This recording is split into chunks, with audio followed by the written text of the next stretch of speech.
আজ আপনাদের সাথে শেয়ার করব আমি কিভাবে দুধ শুক্তো বানাই সেই রেসিপিটা।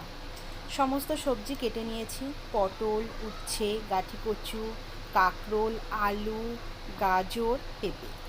আরও সবজি আছে, যেমন এগুলো কেটে নিয়েছি, বরবটি, সজনের ডাঁটা, বিনস আছে, কাঁচকলা আছে, একটু কুমড়ো, মিষ্টি কুমড়ো দিয়েছি, বেগুন দিয়েছি, আর ছোট্ট একটা ঝিঙে।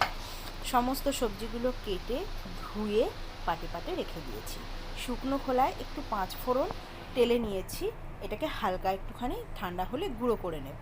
আর মশলার মধ্যে নিয়েছি আদা, পোস্ত, সর্ষে আর রাঁধুনি, এটাও বেটে নেব।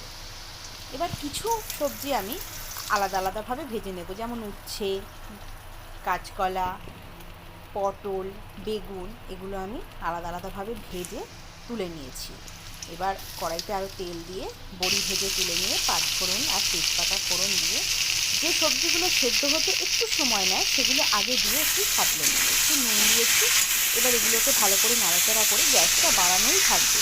গ্যাসটা কমালে আবার সবজি থেকে বড্ড জল ছেড়ে দেবে। ভালো করে একটু সাঁতলে নেব।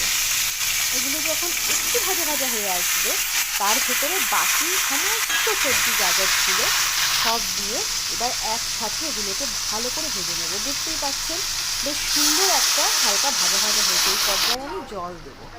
জলটা এমনই দেব যেন সবজিগুলোও সেদ্ধ হয়ে যায়। আর বাকি যে মানে গ্রেভিটা আমি রাখবো সেটা আমি দুধ দিয়ে রাখবো, তাই সেরকম জল দিয়েছি। ভালো করে সবজিগুলো যখন 80% সেদ্ধ হয়ে গেছে, তার ভেতরে করে রাখা মশলাটা আমি দিয়ে দিয়েছি। এবার আরও খানিকক্ষণ ঢাকা দিয়ে ওটাকে আরেকটু সেদ্ধ করে আগে থেকে ভেজে নেওয়া সবজিগুলো সমস্তটা দিয়ে আর দুধ দিয়ে সুন্দর করে নাড়াচাড়া করে একটু ঢাকা দিয়ে রাখবো। খুব বেশিক্ষণ আর ঢাকা দিয়ে রাখতে হবে না, কারণ সব সবজি অলমোস্ট সেদ্ধ হয়ে গেছে। এরকম সময় দিয়ে দেবো ঘি, আর আগে থেকে যে পাঁচ ফোড়নটাকে আমি ড্রাই রোস্ট করে রেখেছিলাম সেই গুঁড়োটা দিয়ে আর একটু নাড়াচাড়া করে ব্যাস গ্যাস বন্ধ করে দিলেই রেডি দুধ শুক্তো। আপনাদের কেমন লাগলো জানাবেন, আপনারা কেমনভাবে করেন সেটাও আমাকে জানাবেন। ভালো লাগলে অবশ্যই একটা লাইক করে দেবেন।